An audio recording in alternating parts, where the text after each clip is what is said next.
ওখান থেকে বেরিয়ে আমরা সবাই বাড়ি ফিরে এলাম। বাড়ি এসে শুনলাম ছোটরা বায়না ধরেছে কালী পুজোর বাজি এবার বাড়িতে বানাবে। পরদিন সকালে খবর নিয়ে জানলাম দীপা আর নেই।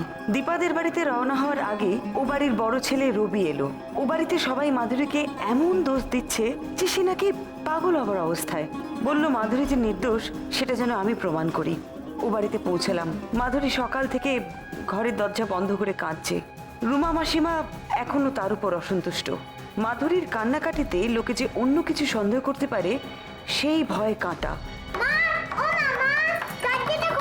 মাধুরী, মাধুরী, দরজাটা খোলো। কি হচ্ছেটা কি? দরজাটা খোলো। রিনা, কি করছো তোমরা এখানে? চেঁচামেচি কেন? কিসে? বাবা, অনেকক্ষণ ধরে মাধুরীকে ডাকছি, কোনো সাড়া পাচ্ছি না। সে কি? দেখি সরো, আমি দেখছি। আমি চল তো নিচে দেখি একবার। বড় বৌমা, বড় বৌমা, দরজাটা খোলো। আমার কথা শুনতে পাচ্ছ? দরজাটা খুলবে নাকি? বড় বৌমা, বড় বৌমা, আমার কথা শুনতে পাচ্ছ?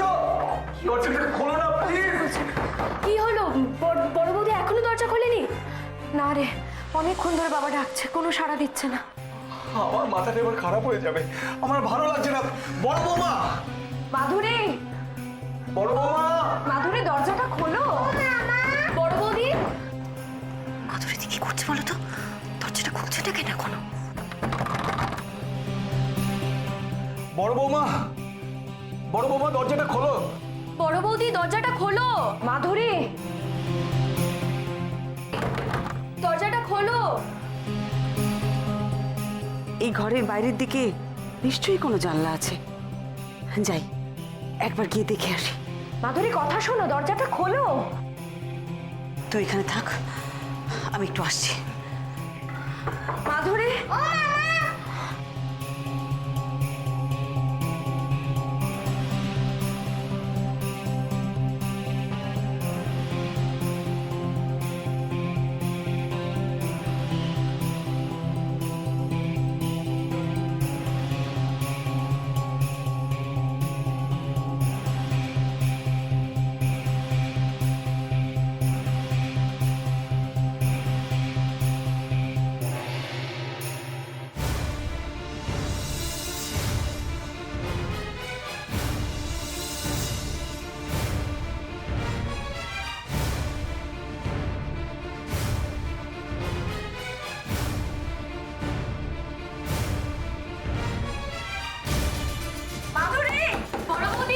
বড় বৌমা, দরজাটা খোলো।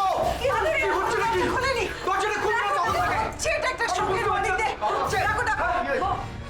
শোন না ভাবি, তোর বৌদি, আমরা এতক্ষণ ধরে ডাকাডাকি করছি, দরজাটা খুলছে না। দেখ না বাবা। বড় বৌদি, দরজাটা ভাঙতে হবে। ভাঙতে হবে? হ্যাঁ, এসব কথা বলার সময় নেই। যে কোনো দরজাটা ভাঙো, ভাঙো, ভাঙো, ভাঙো। ভাঙ দরজাটা, ভাঙ। আরে দরজাটা খোলো।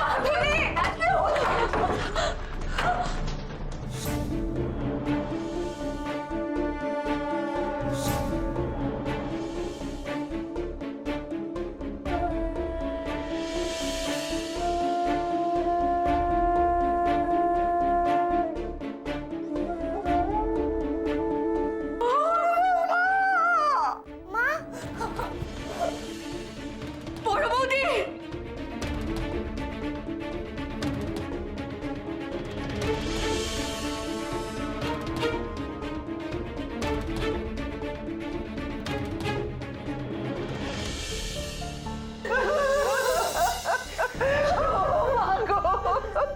কি কাণ্ড করলে বলবো কি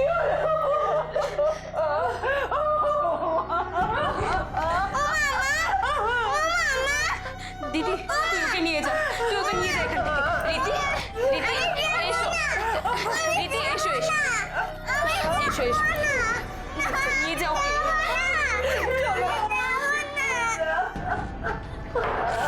আরে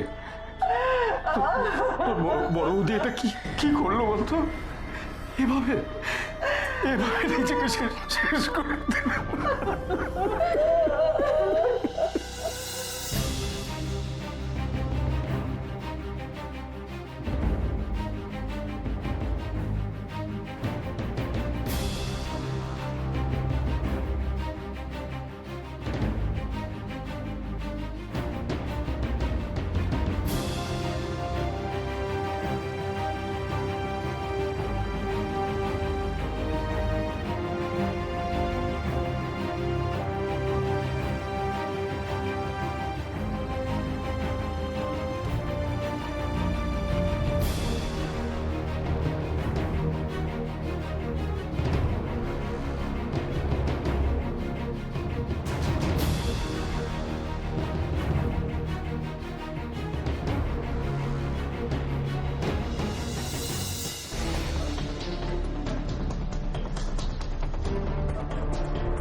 অরূপ, তোকে একটু রুমা মাসিমাদের বাড়িতে আসতে হবে।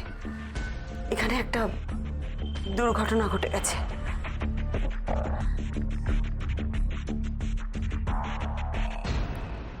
বিশ্বাস করুন, দীপাকে আমি মারিনি, যে যাই বলুক। এটা আমি মাধুরীর ঘর থেকে পেয়েছি।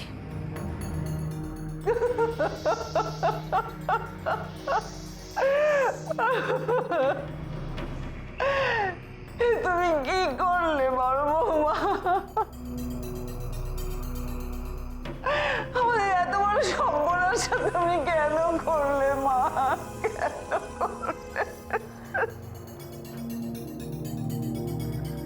দেখুন বেআই মশাই, একটা কথা আমি কিছুতেই বুঝতে পারছি না। আমি কিংবা দীপার মা কোনো রকম কাউকে কোনো সন্দেহ করিনি। একথাও কখনো বলিনি যে দীপাকে মেরে ফেলা হয়েছে, কারণ আমাদের মনে সেরকম কোনো সন্দেহ আসেনি। তাহলে কেন এরকম ঘটনা ঘটলো? সুইসাইড নোটে এই সমস্ত লেখা, আর তাছাড়া মাধুরীকেই বা এই কথা কে বললো? বেয়ামশাই, বিশ্বাস করুন, আমি নিজেও সম্পূর্ণ অন্ধকারে। তা বলে কি করে হবে? এতক্ষণ পর্যন্ত গোটা ব্যাপারটাকে আমার মেয়ের দুর্ভাগ্য বলে মেনে নিয়ে আমার নিজের মনকে শান্ত করার চেষ্টা করছিলাম, কিন্তু এখন তো আমাকে অন্য কথা ভাবতে হবে।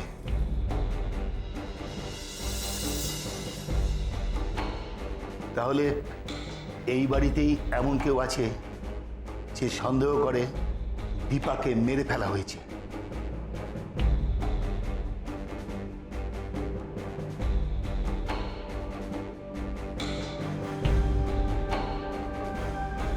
সুইসাইড নোটে তো তার স্পষ্ট উল্লেখ আছে। তাহলে কি এই সন্দেহের পেছনে অন্য কোনো কারণ আছে?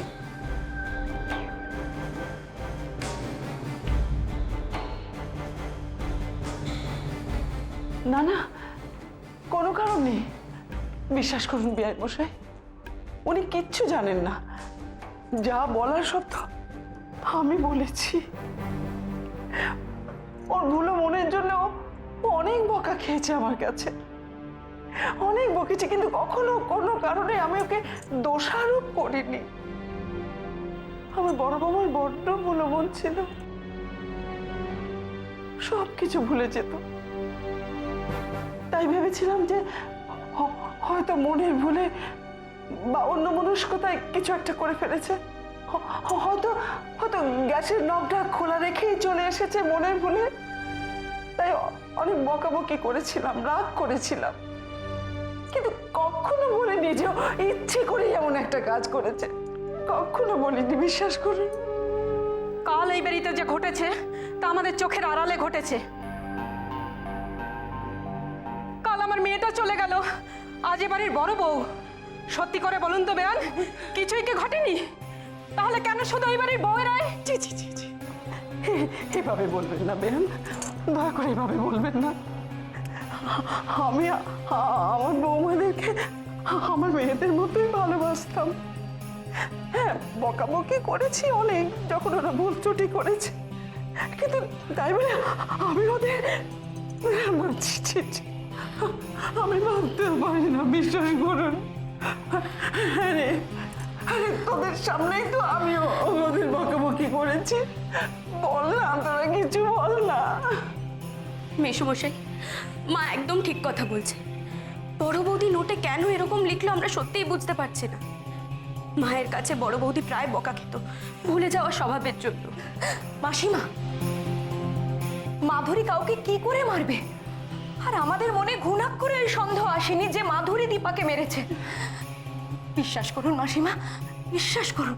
হ্যাঁ, মা মাধুরীকে বকতো, তার জন্য যদি মাধুরী এই কাজ করে তাহলে চরম ভুল করেছে ও। মাসিমা, আমাদের এই বাড়িতে কেউ এই কাজ করেন, হাত জোর করছি, কাউকে সন্দেহ করবেন না এরকম করে। দেখুন, ও যে একটু ভুলো মন ছিল সেটা আমরা সবাই জানতাম।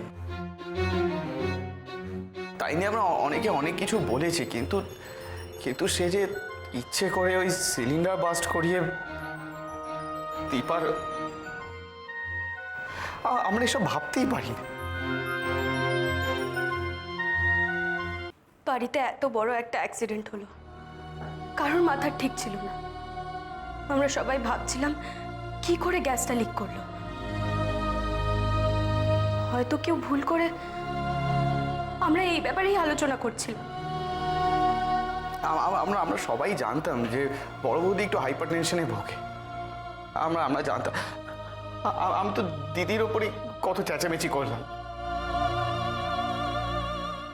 যে ওই ভোগে রান্নার জন্য যদি অত তাড়াহুড়ো না করতো তাহলে হয়তো দীপা, ও তো সুইসাইড করেনি তার জন্য, তাই না? আমি চেঁচিয়েছি বলে।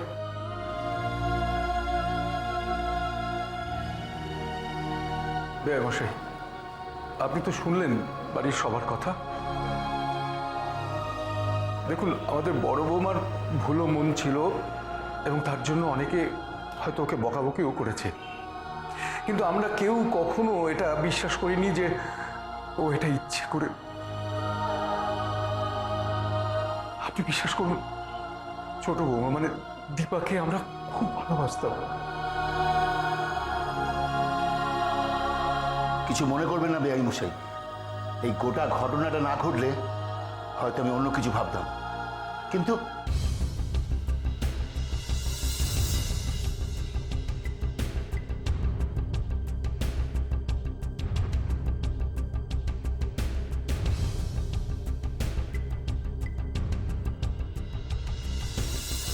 বড়দি, তুমি মাকে একটু বোঝাও না। মা আমার কথা কিছুতেই বিশ্বাস করতে চাইছে না। আমি রান্নাঘর থেকে গ্যাস অন করে বেরোইনি, আমি তো গ্যাসে হাতই দিইনি। মা কিছুতেই বিশ্বাস করছে না আমাকে। বড় মাদি,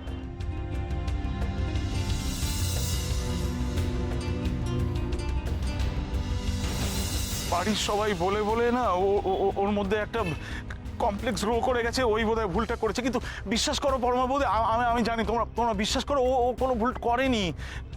হ্যাঁ, আমি মানছি যে ও একটু অন্যমনস্ক, কিন্তু ও মিথ্যাবাদী নয়, ও সত্যিই কিছু করেনি। আর যদি ও করে থাকতো না, ও নিজেই সবার কাছে ভুলটা স্বীকার করতো, কাউকে বলে দিতে হতো না।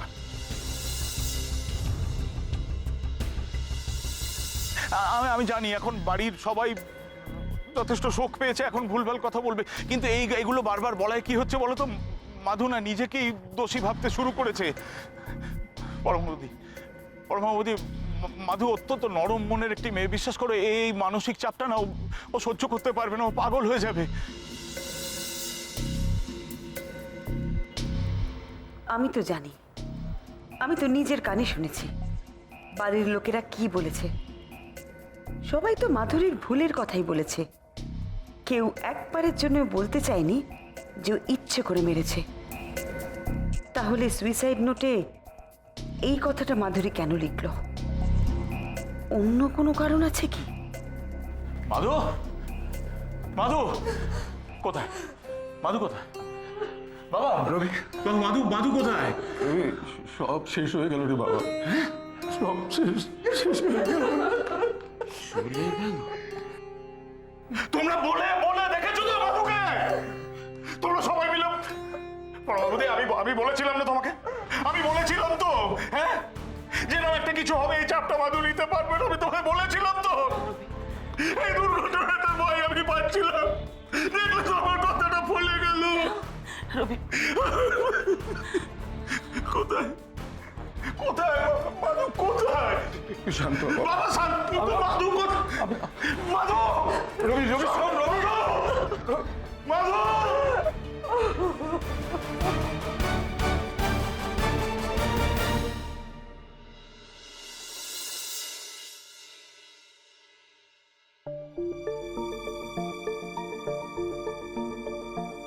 মাধু, মাধু,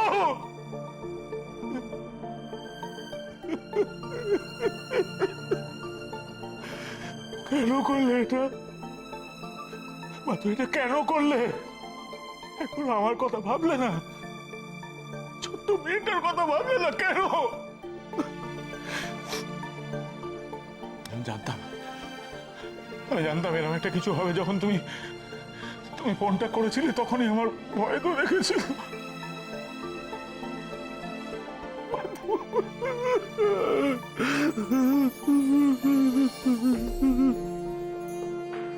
রবি, মাধুরী তোমাকে ফোন করেছিল? রবি, মাধুরী তোমাকে ফোন করেছিল? হ্যাঁ, পরমাবুদ ফোন করেছিল, করে বলেছিল যে যাই বলুক আমি যেন বিশ্বাস না করি যে ও দীপাকে। খুব কান্নাকাটিও করছিল। তারপর কোনো কিছু না বলে আবার হঠাৎ করে ফোনটাও কেটে দিল। তো তুমি কি বললে তখন? আমি তখন এত ঝঞ্ঝাটে আটকে ছিলাম যে আমি ওকে কল ব্যাকটাও করতে পারিনি।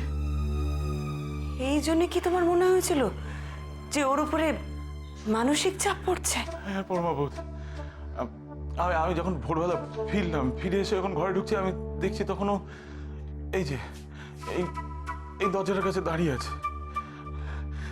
পুরো চোখ মুখ কেঁদে ফুলিয়ে ফেলেছিল। এমন করছিল আমি কিছু বুঝতেই পারছিলাম না। খুব কান্নাকাটি করেছিল, ওকে দেখে আমি সেটাই বুঝতাম। কিন্তু তারপর যে ও কি বললো আমি ঠিক বুঝতেই।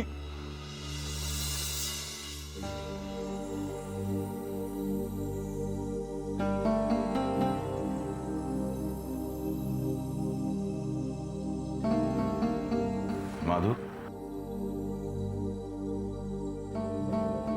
তুমি এসে গেছো? হ্যাঁ আমি তো এসেই গেছি, কিন্তু কিছু করতে পারলাম না মাধু, কিচ্ছু করা গেল না। ডাক্তাররা অনেক চেষ্টা করেছিলেন, কিন্তু এতটাই পুড়ে গেছিল যে সব শেষ। দীপাকে কখন আনবে? সময় লাগবে। হসপিটাল থেকে পোস্টমর্টমে পাঠাবে, তারপর বডি রিলিজ করবে। এসব করতে করতে বিকেল হয়ে যাবে। ও, আমার মাথাটা বড্ড ধরেছে জানো। সে কি? তোমার মাথারই বা দোষ কি? যা চলছে। তা হ্যাঁ গো, ওষুধ খেয়েছো কোন? কি হলো মাধু? বলছি কোনো ওষুধ খেয়েছো? খাবো। বলছি আমি না একটু শোবো। দীপা আসলে আমার দেখুন। এই মাধু, কি বলছো তুমি এসব? হ্যাঁ, এমন করে বলছো কেন? তখন তুমি ফোনেও আমাকে কি সমস্ত... মাধু, মাধু, দীপা শেষবারের মতন বাড়িতে আসবে, তাকে দেখার জন্য তুমি একবারও বেরোবে না? না,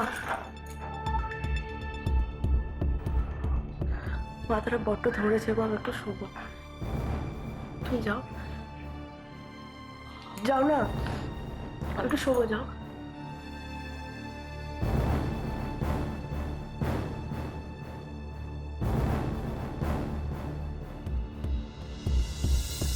ব্যাস, তারপর এই দরজাটা বন্ধ করে দিল, আর কিচ্ছু বললো না। দীপার মৃত্যু সংবাদটা এ বাড়িতে কে দিয়েছিল? আমি। ফোনটা বাবা ধরেছিল।